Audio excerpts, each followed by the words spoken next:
Apparently somebody knew that question was coming. Word for word. I would have to ask Mr. Hicks, you cover 4 counties. Since you've been in office now in the past 2 years, are felonies knocked down across most of those counties? I believe they're down in, I was advised in one other county. I don't know about all of them. I do know that when you don't have a lot of staff, it is hard to catch everybody. The ones that, domestic and DUI, I believe you said, those are actually misdemeanors. Once they are repeated, then it's enhanced to a felony. So I think if you go back and add the misdemeanors with it, there's a lot more.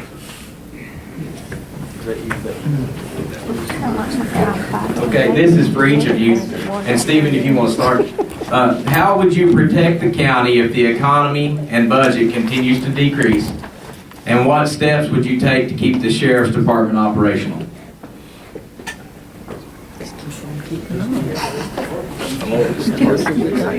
How would you protect the county if the economy and budget continues to decrease? And what steps would you take to keep the Sheriff's Department operational? It's already pretty tough. Like Mr. Brown said, it's pretty tough as it is. We just have to pull more shifts. I mean, maybe be down to 2 officers you have to work. Like Mr. Brown said, it's already tough as it is. I work for him. I know how it is. It's 24/7. It does take a toll on people. But I mean, you got to do what you got to do because you work for the voters. You know, if I got to work 24/7, I have to work 24/7.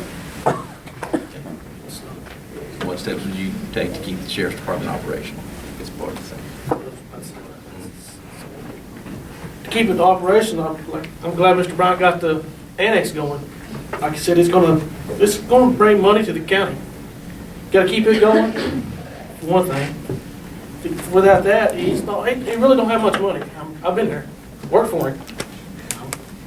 It's tough. The economy's bad. Fuel prices are bad. That's why I was like I said, that you need to try to have somebody on the other side. And it's tough when you don't have the money to do it. But that's it. Michael? Oh, is that next? Yes, sir. It's for all three. For all of us? Yes, sir. How would you protect the county if the economy and budget continues to decrease? And what steps would you take to keep the Sheriff's Department operational? As Mr. Dyer just confirmed, working long hours. When I took office, I remember many a nights, Mr. Gallagher, tag team. He'd work the jail. He'd tell me he had a call. I'd go to the jail. I worked the jail after working all day. And many a long hours. We've grown from that now. We don't have to quite do it that much, but it's still long hours. And with the budget, fortunately this year, we had a little bit better budget. We're not dwindling right now. We hope we keep going up from here. But if it were to dwindle, we would work those long hours again like we're doing opening the detention center. I know I go to work at 5 a.m. most days. On my days off, I joke I go in at 6:30. Mr. Weatherly, I believe, had to leave. He can attest he's working 7 days a week. He's usually there by 5 to 6 in the morning, leaves at 8, 11 o'clock at night. And we're giving the extra to get this working for the county because we know we will benefit from it in the long run. How would you protect the county if the economy and budget continues to decrease? And what steps would you take to keep the Sheriff's Department operational? Like I say, I have a budget that is kind of outlined based on that detention center. If you have 96 prisoners at the DOC rate of paying the prisoners, that facility is going to bring in roughly $1.2 million. No, sir, 96,000. You have to take your bills out of it. If you take out, that's the income that DOC is giving you for those prisoners at $38 a day, which is what one of your jailers told me the DOC rate is. Like I say, if it's not that, then we'll adjust the budget. But 96 prisoners at $38 a day is $1.2 million a year. You can run the department on that budget, running the whole thing. We won't even have to take money from the county.